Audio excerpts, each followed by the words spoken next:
kuanzia tuanze maandalizi yetu, kwa sababu ligi ilisimama takriban wiki mbili. Tukarudi kuandaa na mazoezi kuandaa mechi dhidi ya Yanga. Kwa ujumla wachezaji wote tupo vizuri na tumejiandaa kupambana na Yanga. Yanga ni timu kubwa, tunaheshimu, ila tunajua kwenye mechi ya kesho itakuwa mechi ngumu sana. Kimbwa, maneno na kauli za kocha za Kishujaa kama wachezaji tunaenda kuwapa motivation gani kuelekea katika mechi ya kesho?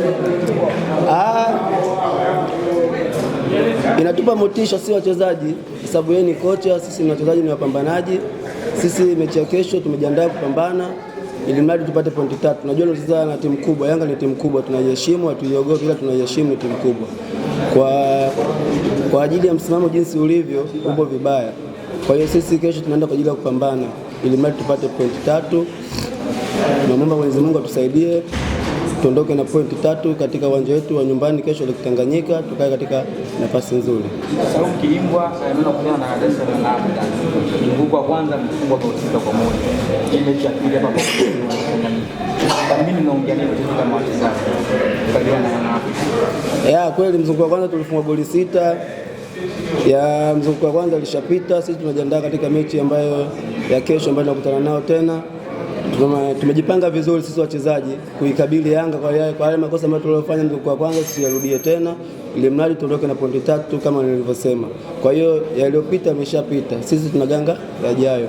Kwa hiyo sisi akili yetu yote sisi wachezaji pamoja na benchi la ufundi kwenye mechi yetu ya kesho dhidi ya Yanga kuondoka na alama 3 muhimu.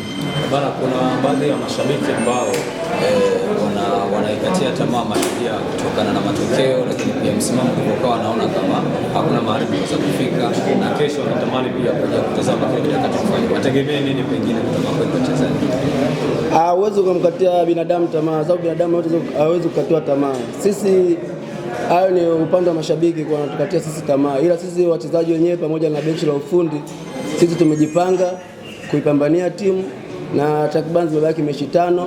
Hichi mechi 5 zilizobaki tutapambana kwa nguvu na hali ili mradi tukae katika nafasi nzuri. Kwa hiyo sisi tunawaambia mashabiki wetu wasiwe na hofu yoyote. Sisi tunapambana ili mradi kuipambania timu tukae kwenye nafasi nzuri. Msimu ujao Mwenyezi Mungu akijalia kwa uwezo wake tuwe tena kwenye ligi kuu.